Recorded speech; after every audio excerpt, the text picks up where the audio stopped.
प्रियात्मन सप्रेम जयजीव आदि मनीश्वर जोगेश्वर परम पूज्य सदगुरुदेव सिमनी जी का वचनामृत से एक बूंद। अध्याय 16 दृश्यों के भेदाभेद। इसके पहले 18वें सूत्र में दृश्य के रूप या लक्षण का वर्णन है। अब आगे उसके गुणों का वर्णन किया है जो नीचे के 29वें सूत्र से प्रकट होगा। विशेषा विशेष लिंग मात्रा लिंगानी गुणपर्वाणी 19 विशेष अविशेष लिंग मात्र और अलिंग ये 4 दृश्यों के गुण रूप परिणाम हैं। दृश्य के गुण का विशेष परिणाम या दृश्यों का विशेष रूप है शरीर। शरीर विशेष है, संसार अविशेष है। संसार का वह भाग जैसे शब्द स्पर्श गंध वायु और आकाश आदि जिनके रूप नहीं हैं पर प्रत्यक्ष किए जाते हैं, प्रत्यक्ष होने से इनकी गणना दृश्य में है। ये दृश्य के लिंग मात्र परिणाम हैं, पर मनमय दृश्य जो भीतरी मन राज्य में स्वप्न में समाधि में या मरने के बाद प्रत्यक्ष होते हैं, वे दृश्य के अलिंग परिणाम हैं। क्योंकि ये भूतेंद्रियों से प्रत्यक्ष नहीं किए जाते। भूतेंद्रिय द्वारा इनका कोई चिन्ह कभी प्रकट नहीं होते। मतलब यह है कि विशेष दृश्य अविशेष दृश्य लिंग मात्र दृश्य और अलिंग दृश्य जितने भी हैं जो किसी तरह से या कहीं प्रत्यक्ष हो सकते हैं, वे सब दृश्य हैं। दृष्टा और दृश्यों को छोड़कर तीसरा कोई पदार्थ संसार में नहीं है। दृष्टा है जीव जीवात्मा या आत्मा। पर इस दृष्टा और दृश्यों को छोड़कर जो एक तीसरा तत्व मजहबी ईश्वर है, वह वास्तव में कहीं नहीं है और ना उसके होने का कोई प्रमाण है। प्रत्यक्ष प्रमाण तो उस मजहबी ईश्वर के लिए है ही नहीं, इसे सभी मानते हैं।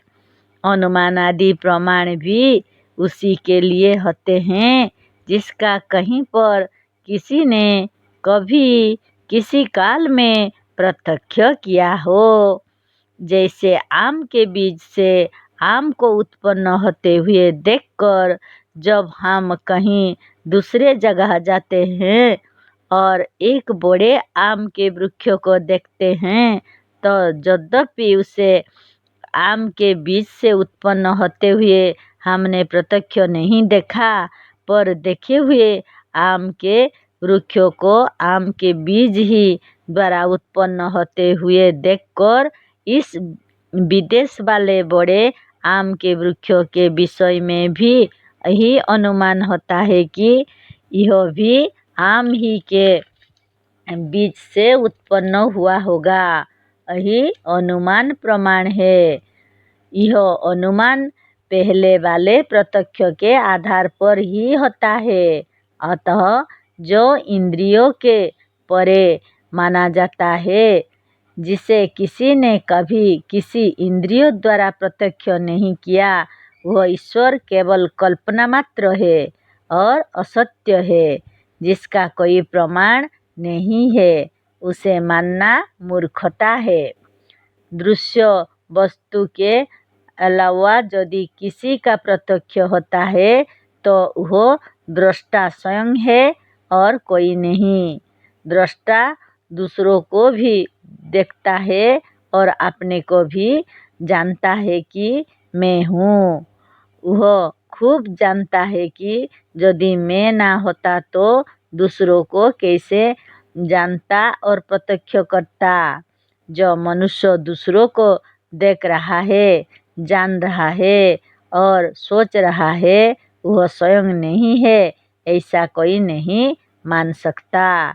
उसी के होने से सब कुछ है। दृष्टा के होने से ही दृश्य है। जो सबको देख रही है उस चक्षु इंद्रियों का अस्तित्व नहीं है, यह कौन मानेगा। दृष्टा है जीव और दृश्य है शरीर और संसार। इसके अलावा स्वर्ग नर्क, देवी देवता, भूत प्रेत और मजहबी ईश्वर कल्पना मात्र और असत्य है। स्वर्ग नर्क का कोई स्थान नहीं है। सुख की अवस्था या दशा को स्वर्ग और दुख की अवस्था या दशा को नरक कहते हैं। अच्छी और विदुषी स्त्रियां हैं देवी और अच्छे तथा विद्वान पुरुष हैं देवता। जो मर गए, बीत गए या जिन लोगों ने अपना स्थूल शरीर छोड़ दिया है वे ही भूत और प्रेत हैं। जो लोग योग साधन और आत्मज्ञान द्वारा सच्चे आत्मज्ञान को प्राप्त करके जीवन मुक्त हो गए हैं वही ईश्वर है। इन्हीं लोगों को ब्रह्मा, विष्णु, राम, महादेव, मुनीश्वर और जगदीश्वर भी कहते हैं। जय जीव।